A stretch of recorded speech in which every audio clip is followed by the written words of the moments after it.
control dyan. Ulitin ko lang mabilis. Si Zaldico, Martin Romualdez. Kita natin yan. Tingnan nyo ang NEP, tingnan nyo ang GAA, tingnan nyo ang tingnan nyo ang NEP, tingnan nyo ang GAB, General Appropriations Bill, tingnan nyo ang GAA. Makikita ninyo ang galawan dyan.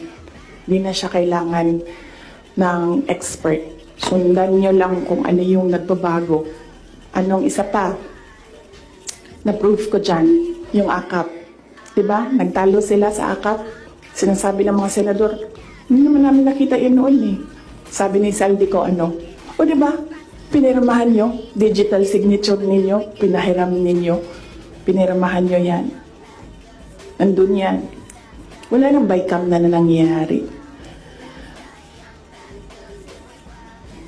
Ang sa akin lang, presidente ka, diba? So you have the full cabinet of experts, finance experts, nandyan sa iyo.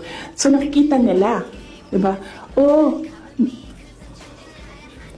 President, Mr. President, ito po yung NEP natin. Pero pagdating po sa GAB, ganito na po yung nangyari. Di ba magtatanong ka na, ano nangyari? Bakit naging ganito? Di ba? O ako lang ba yun? Well, kung ako yun, ganun. Ano nangyari? Bakit ganito na ang GAB? Pagdating ng Senate, ano nangyari? Tingnan nyo. Bakit ganito na? Pagdating ng BICAM, di ba? Merong daming insertions. Walang paper trail and then suddenly sa BICAM nandoon na. Uy, di ba magtatanong ka? Bakit ganito? Ano nang ginagawa sa budget? Well, hindi ko nakita yun